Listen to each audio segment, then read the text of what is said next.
as long as there's no violation or code enforcement violation, we really can't do anything about it. Because it's provided in the Constitution that anybody born in the U.S., where they're spending a week or so in our beautiful country, will gain U.S. citizenship. They're just taking advantage of the provisions of our Constitution. What we can do is for our community to be vigilant so that in case any of those businesses operate in the residential neighborhood, they will again report it to our city. And our city will be able to enforce that operating business in a residential neighborhood. It should not be allowed. So I am against square tourism.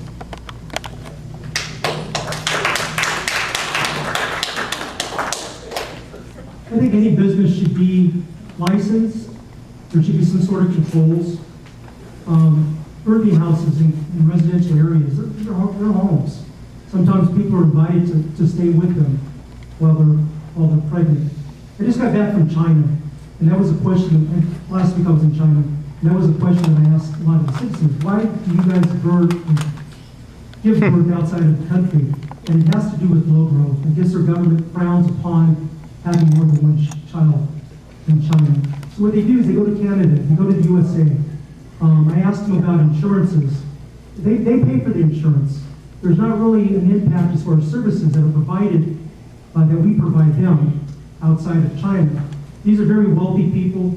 But if it's a business, they need all the appropriate permits for that operation.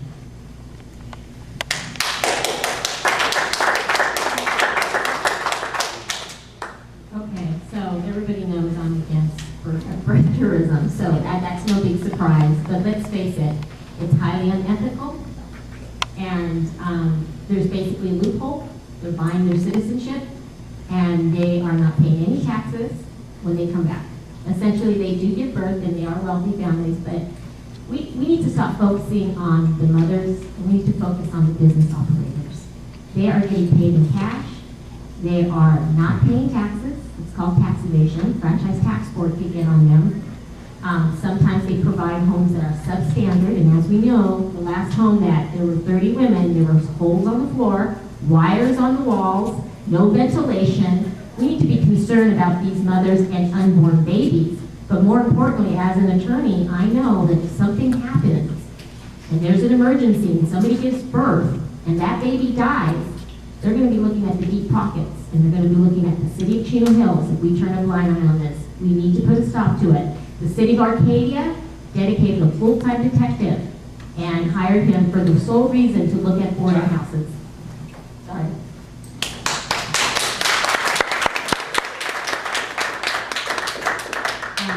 I agree. This is not a topic that's easy to resolve.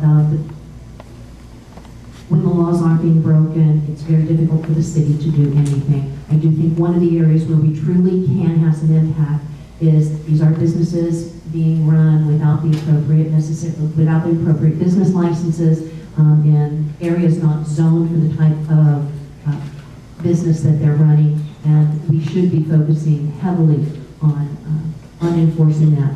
As Rosanna pointed out, there are some major safety issues when those houses catch fire, where the house next door catches fire. We could have real problems based on very unethical behavior, but it's not something that the city can easily attack, again, because a lot of them are hidden. We believe we have a home up the street from us.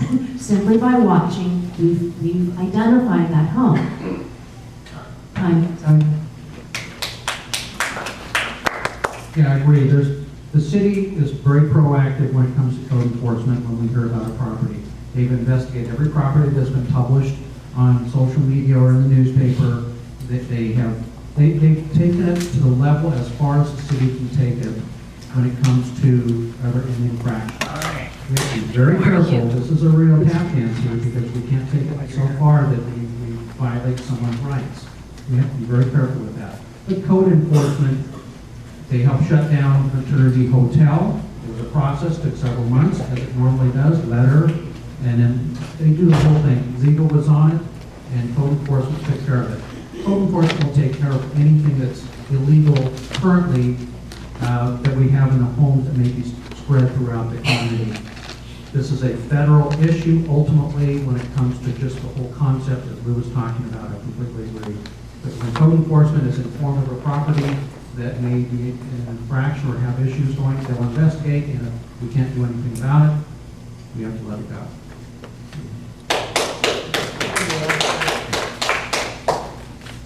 Next question is for Ray Marquez. What is the timeline, and will we ever get a dog park? I'm glad you asked me that question.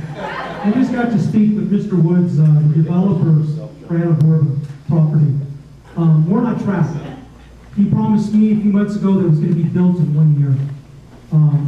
Again, we're on track. I was back in 2000, I was on the Parks and Recs Commission at the time with Mr. Rogers. We as a commission voted to have a dog park in Chino Hills and move that forward. For whatever reason, it didn't happen. I'm on the council today, and I'm telling you, we're going to have one within a year's time. That's my answer.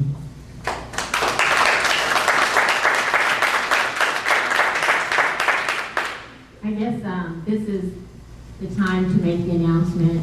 This is a formal announcement. The Kramer family and Dog Park for Chino Hills have partnered up, and we are going to have a dog park in the corner of Los Serranos Boulevard and Yorba. And we are going to move forward as soon as possible. And it's a 5-acre lot, and they are going to, we're going to start small. We're going to start with 1 acre. So we're going off the ground, we're moving forward, and we are very, very, very excited.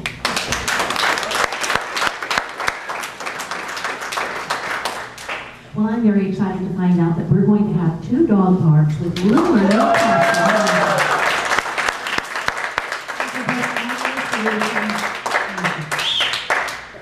Okay, so we have a dog park coming in that we all know about. That's the one that would be put in by the developer, and that one will be in about a year or so. Depends on weather conditions and construction conditions, but that's going to be what I'll call more of a state-of-the-art facility, brand new. We can pick and choose.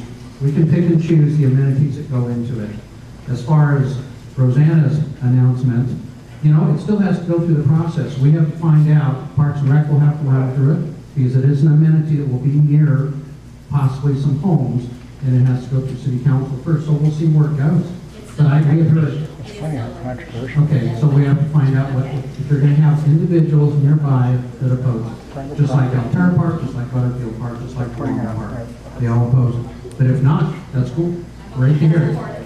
Great, if the neighbors support it, then I'm sure we're in.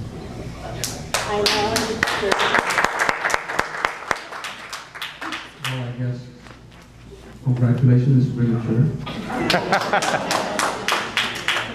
I'm really happy to hear that we're going to have these 2 dog parks, but the Bill of Orba is still something that kind of puzzles me, because in the state of the city, Jonathan Marshall said that it's a 5-acre Bill of Orba dog park. And then when I talked to the dog park staff, they were saying it's only 1 acre.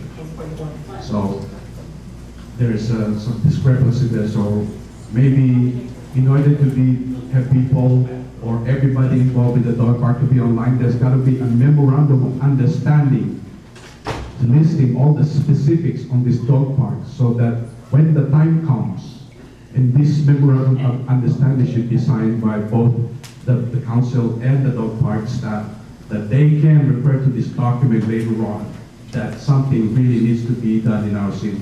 So memorandum of understanding has to be done.